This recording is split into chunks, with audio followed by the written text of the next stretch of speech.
Hey, what's up everybody? Welcome back to Untitled Game Channel. I'm AJ Gels, guys. I know I'm a little late with this. This is going to be the second half of the weekly show that I promised on Saturday. The thing was I was getting sleep, getting ready. I was talking about this with you guys a little bit. I went to the Indy 500 yesterday. It was a lot of fun. Oh, by the way, happy Memorial Day if I didn't say it.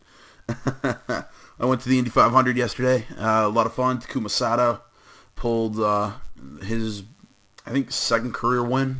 You know, it's one of the, if you don't know, Indy 500, one of the biggest, professional races, in the world. Me being from Indiana, it's really cool to, get to go. My parents have, just get tickets to it every year.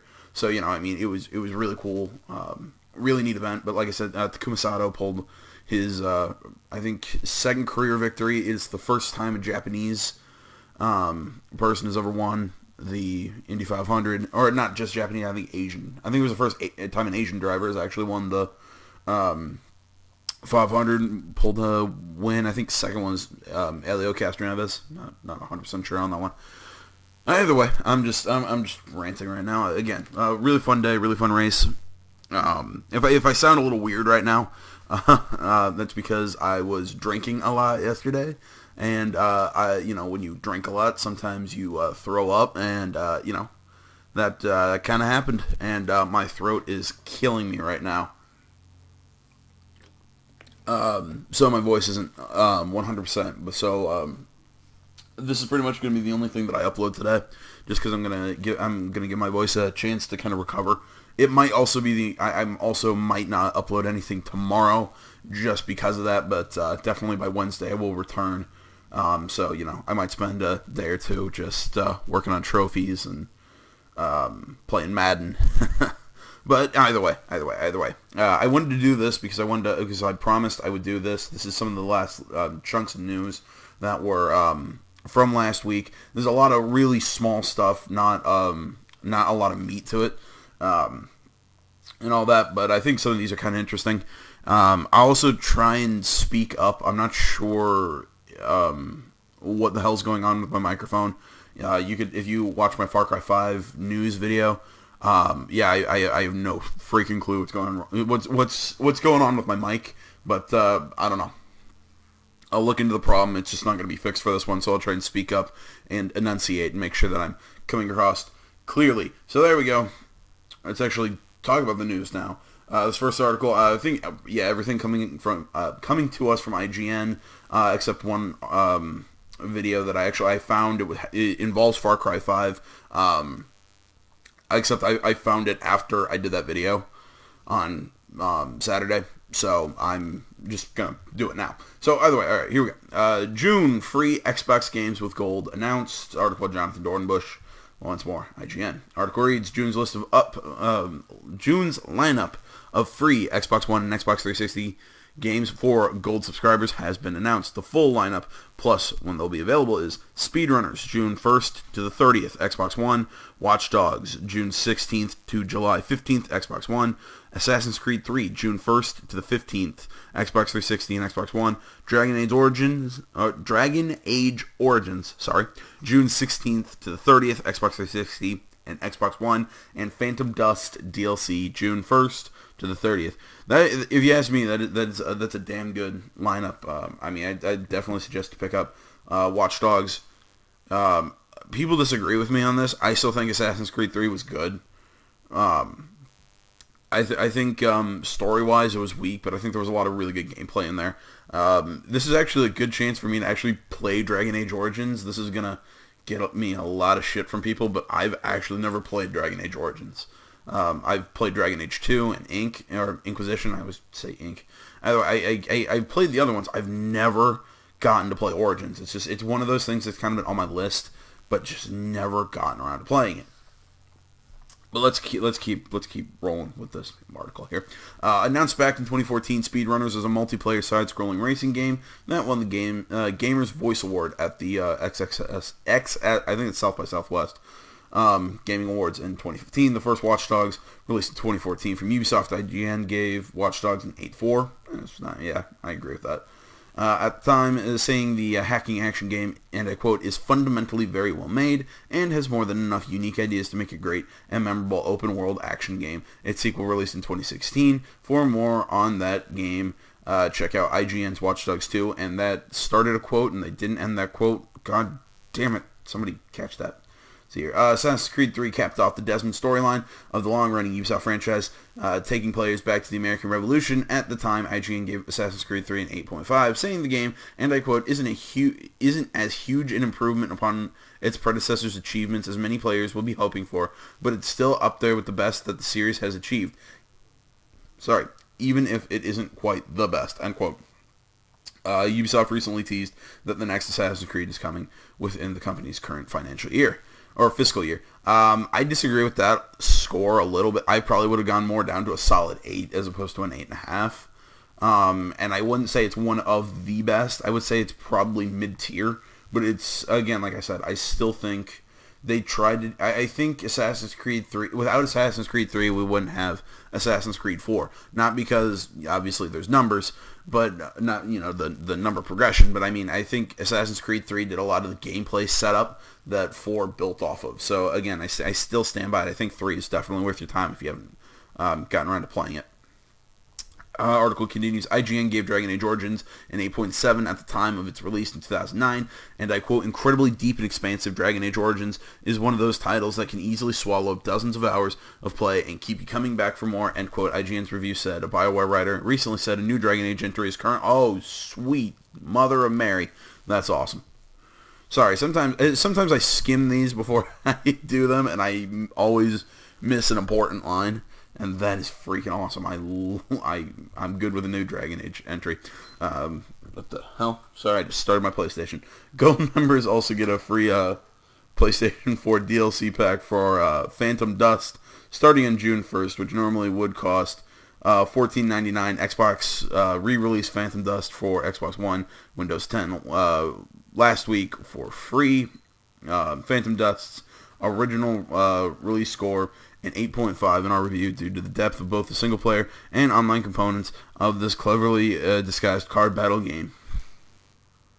So I'm trying to turn my PlayStation off. Okay, there we go. So there we go. Like I said, I think that's a really, really cool lineup.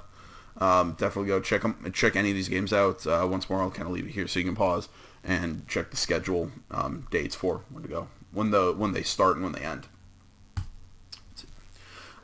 Get Even horror shooter delayed after terror attack. Article by Vicky Blake of IGN. Bandai Namco has delayed the release of its horror-themed shooter Get Even. The delay follows Monday night's terrorist attack in Manchester, UK, pushing back the release date by 1 month to June 23rd, 2017. The publisher provided a statement on the company's official Twitter feed.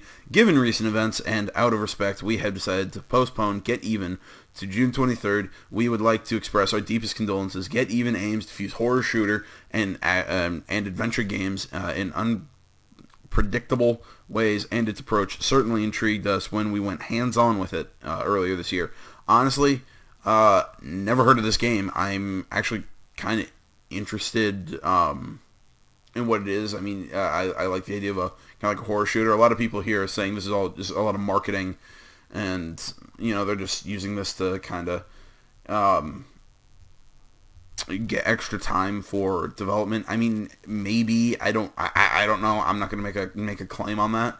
I've said this before. My thoughts, feelings, what have you, out to the people who were affected by the Manchester bombing. But I just can't see why they're delaying the game. I've never understood this. What's with companies doing this kind of stuff after these kind of events? Oh, we're gonna delay a game. Oh, well, it has violence in it. So I don't know. I personally don't understand it. I mean, let me rephrase. I understand it. I just don't know why it matters. It's I don't know. Everyone makes their own choices. Blah blah blah blah. Let's see. Divinity Original Sin 2 gets a release date. Article by Matt Porter of IGN. Divinity Original Sin 2 will be coming out of early access and receiving a full release on September 14th, 2017. In its 37th update video on developer Larian Studios' YouTube page, we now finally have the full release date of the sequel to 2014's Divinity Original Sin. Original Sin 2, there we go, had a successful Kickstarter campaign back in 2015 when it hit all of its stretch goals and raised $2 million. The game has been... Jeez, I'm sorry. Again, my voice is going out. My voice is going out, guys. The game has been in early access on Steam since September 2016 and has been receiving regular updates since then. Larian is, and I quote, doubling down on deep role-playing, end quote, and there will be a mode in the game in which you can create your own tabletop RPG campaigns. That is a really interesting factor. I've seen some people do some stuff on YouTube with that. I haven't really watched it, but I've seen Original Sin's actual gameplay. Chris Rod, I talk about his channel a lot. I really like his channel. He's done a really cool kind of a co-op let's play with this. Him and I want to say Luckless Lovelocks, I believe is the other YouTuber who he plays with. They also did a let's play for the original Divinity Original Sin. It's funny. But no, a really neat RPG. Definitely worth your time to go check it out, or go check out those Let's Plays and see if you're I don't know, if you're thinking about it but you're not sure. But yeah, definitely either go check it out on Christopher Rod's channel, or pick it up yourself. They're really neat. Moving on. More release date news. Telltale Games Guardians of the Galaxy Episode 2 release date announced. Article by Alex Gilyadev. So Marvel's Guardians of the Galaxy, the Telltale series, Episode 2, Under Pressure, will be released on June 6th. The second of 5 episodes in the Telltale Games series will be available on PlayStation 4, Xbox One, PC, iOS, and Android-based devices for $4.99 US dollars after the events of the first episode. Tangled Up in Blue, Under Pressure follows the Guardians as they try to control their newly acquired relic, which holds untold power. Star-Lord and the rest of the gang travel across the galaxy to search for answers and look for help from old friends while trying to outrun some genocidal enemies. Under Pressure also promises to delve into Rocket Raccoon's dark past. Oh, sweet. Read IGN's blah, blah, blah, blah. IGN has also... blah, blah, blah. Okay. It's, June 6th. Again... You want to see what the first episode was. I played the first episode. It's on the channel. I'm sure there are other YouTubers who've done it. Go check it out. I enjoyed it. I think it's if there's good and bad Telltale, I'd say that's good Telltale. Yeah, go check it out. Let's see here. Beyond Good and Evil 2 won't be at E3, likely shown later this year. An article by Alex Osborne, IGN. I know so many people love Beyond Good and Evil. I've actually never played it. Sorry, drink Gatorade, just dropped the bottle cap. But yeah, I've never played Beyond Good and Evil. I'm not 100% sure what the actual kind of... I think it's an action adventure game, but I could be totally wrong. Well, yeah, I know there's a massive following and people are waiting. I've been waiting for this game for freaking ever. Let's see here. Beyond Good and Evil 2 won't be at E3 2017, but will likely appear sometime later this year if recent comments from series creator Michael Ansel are any indication. When asked on Instagram if the footage of the game might be shown at E3, Ansel replied, "Not sure that E3 would be the best place to showcase BG and E2, but we're working on the game, so sometime this year you should hear about it." IGN has reached out to Ubisoft for comment and will provide an update in the event we receive a response. A new Beyond Good and Evil game has been in the works for quite some time. Word of the project resurfaced last year when Ansel posted several images of concept art. Shortly thereafter, he said the game entered pre-production, and Ubisoft followed that up with official confirmation that the title is in development at its I can't pronounce that studio. While it's unclear whether the new Beyond Good and Evil title will be a sequel, prequel, or reboot of the 2003 original, Ansel hinted at the inclusion of planet exploration and space travel in the upcoming game. Yeah. If anybody out there knows more about Beyond Good and Evil, go to the comments, tweet at me, any of that kind of stuff. Tell me about it. I'm interested. Tell me maybe if I don't know. I'm interested. Tell me about it. This is something that I had to add because I kind of like to be to ruin people's days and because I don't enjoy my own day, so I have to tear other people down. Because I'm a horrible human being. Either way, Kingdom Hearts 3 Final Fantasy VII Remake planned for the release in the next 3 years or so. I know so many people are excited about these, and just honestly, Kingdom Hearts. I've never understood like the massive fandom that Kingdom Hearts has, and this Final Fantasy VII Remake is just. I know there are a lot of people waiting for this, and it's just we keep hearing about them, and it seems like their releases never get any closer. It was like The Last Guardian for the longest time. Let's see here. An article by Evan Campbell by GN. Kingdom Hearts 3 and the Final Fantasy VII Remake aren't arriving anytime soon. As part of Square Enix's recent financial results, the company listed both RPGs as fiscal 2018 and beyond releases. Square Enix President Yosuke Matsuda added that, and I quote, "We plan to launch each of these upcoming titles in the next 3 years or so." Now, this time frame fits with what Kingdom Hearts 3 and Final Fantasy VII. I just dropped that goddamn bottle cap again. Sorry, guys. I'm like really ADD right now. This time frame fits with what Kingdom Hearts 3 and Final Fantasy VII Remake director Tetsuya Nomura expressed earlier this year, saying both games, and I quote, "still have a way to go." On top of that, Nomura revealed this week that Square Enix is urgently recruiting people for Final Fantasy VII Remake. Square Enix has unveiled new Kingdom Hearts 3 and Final Fantasy VII Remake screenshots this year, but other than that, in key art for the Final Fantasy VII Remake, the company hasn't revealed much info on the RPGs. I feel like there should be a "the" right there, but I understand why there isn't. Because technically the title is Final Fantasy VII Remake, but it's... I don't know. I feel like there should be a "the." It bothers me if there's no "the." It's kind of weird. Alright. Actually, I haven't sat down and actually watched this entire video. So this might be a bunch of redundant information or whatever, but there's an actual Ubisoft employee. I did not catch the name or title. It'll be in there.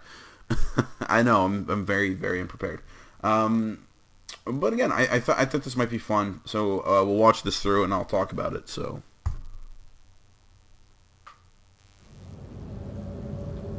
We kept this kind of longing to go to the States and bring Far Cry to the States, but it's not easy to do. The idea of going to a frontier in the States and bringing you to a place that you kind of know already, and just the concept that the thing that's in your backyard could be even more exotic than going 1,000 miles away. And that's why we brought it to the States. I am your father, and you are my children. We have to compete with ourselves. We built Voss, we built Pagan Min, we wanted the father to be amazing. A cult leader who absolutely unequivocally believes that the end of times is coming, and that he needs to save as many people as he can, whether they want to be saved or not, was, I think, the genesis for what we built. I think what was interesting about Montana when we went there is we met a lot of people that didn't want to be messed with. They wanted to be left alone. And it created this sense of a frontier and a remoteness that really resonated with us. And what was cool about the language of some of the things we're hearing was, sort of, maybe don't trust the government and we can do it ourselves. What happens when somebody else shows up and says, yeah, I agree with you, don't trust the government and we can do it ourselves and I will provide. All of a sudden you create this petri dish, this sort of magnet for crazy, which is where Eden's Gate goes. And this time we thought it would be really interesting if we basically create a cast of characters. And you've got, the family, you've got the entire group at Eden's Gate, you've got Joseph and Jacob, John and Faith, and they each have their own personalities, and they each even have their own agenda.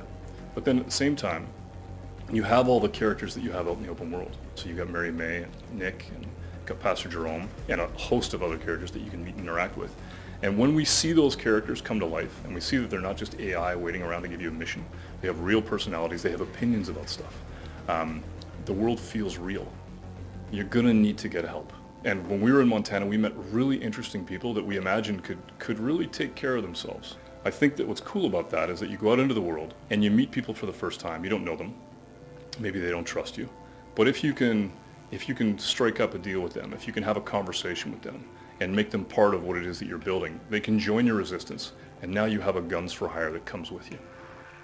And when I think of Far Cry, I think about the idea of kind of sitting at a bar, having a scotch, and somebody comes up behind me and starts to talk about an urban legend that happened kind of to them, and they're telling the story of survival in a frontier, and it's twisted, it's unique. That's what makes a Far Cry story. And if I can imagine myself at that bar, and I can hear that story and go, okay, we could build that, we could make that, that's a Far Cry.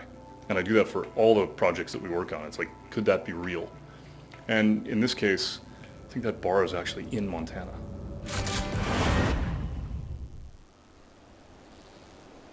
All right, that was executive producer and creator Dan Hay. There we go. I not much to add to that. I think that was a really great way to end this video out. I think there was some really neat, I guess, conceptual news. There wasn't like a lot of hard facts in there. Although I will say he did say faith when showing that talking about the family of I think Eden's Gate, showing the box art and that girl sitting behind the guy with the wolf. I was thinking that her and Mary May were the same person, except that there I think he just threw out something that I guess is my guess was completely wrong. Either way, I think that was really cool. I think that gave us some really, instead of like hard information, some kind of like neat conceptual concepts of what this game's going to be. And did I just say conceptual concepts? It's redundant. Sorry. Sorry. I'm like I said, guys, I'm not feeling super hot right now. Either way, thanks for watching, everybody. Come back on Saturday for more news. Like I said, I will be back tomorrow, Wednesday at the latest, for more videos and whatnot. Like I said, it's just I gotta give myself a day or two for my voice to kind of heal up, and then we'll be back to doing what we do. Thanks so much for watching, everybody. As always, you find me over on Facebook, Twitter, the website minds.com, all down in the description below. Please feel free, go over there, tweet at me, friend me, whatever. I love talking to you guys. You can do any of those. You can talk to me through any of those social media platforms. You can also contact me through the comments. Love to talk to you guys. Again, just whenever you want. Other than that, remember to like, and if you're not already, please subscribe to the channel. Stay tuned for more next time. But until then, guys, I'm AJ Gels. This is the Untitled Game channel. Thanks so much for watching, everybody. I'm out.